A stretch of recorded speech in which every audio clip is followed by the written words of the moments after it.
I,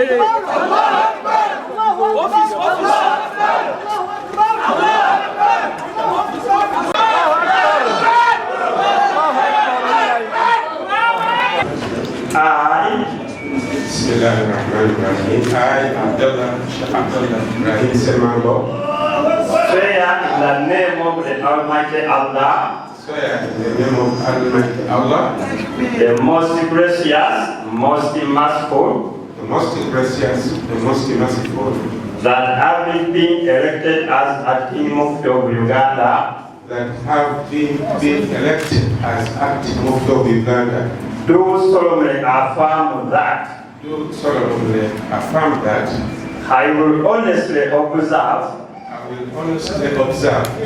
exercise and preserve the Constitution of Uganda Muslim Supreme Council, exercise and preserve the Constitution of Uganda Muslim Supreme Council, and diligently serve the Muslim Ummah and the country at large, and diligently serve the Muslim Ummah and the country at large, in accordance with the teachings of the Holy Quran and the Noble Hadith. In accordance with the teachings of the Holy Quran and the Noble Hadith. So help me Allah. So help me Allah. Era mbalaganisa nja kukuuma butiribiri okutuukiriza ebigendererwa ebyo bitutwala mu maaso nga tugobera Quran, the Constitution ya Uganda Muslim Council. Olwaleero tufunye mufti omupya.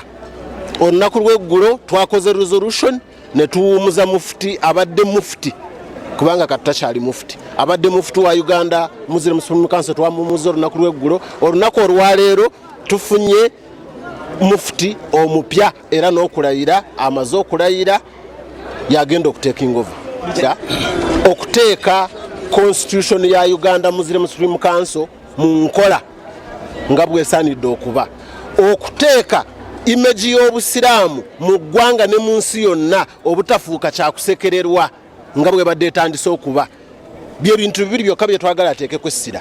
Nange bwenna bannayuganda n'abewaffe mutujaganyizeeko guno gwe mulimu gwe mwatutuma ogubadde gubakaabye emirembe n'emirembe kujjawo babi. Tumaliriza omulimu gwaffe olwaleero n'olwekyo temukyalina kye mutubanja, tubasaba ekintu kimu, buwagizi bwokka.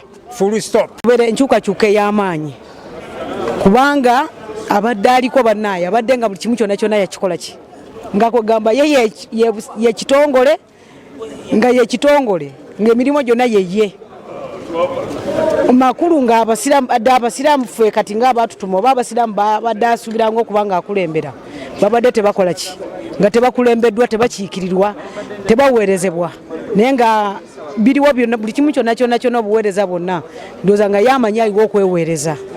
So tusuubira kubanga acting mufti waffe Seeka His Eminence badde neerabidde His Eminence Sheikh Abdallah Semambo tusaba Allah amukozese, tusaba wakitiibwa Allah amukozese okubeera nga aleeta ddala enkyukakyuka y'omugundu mu Uganda Muslim Supreme Council.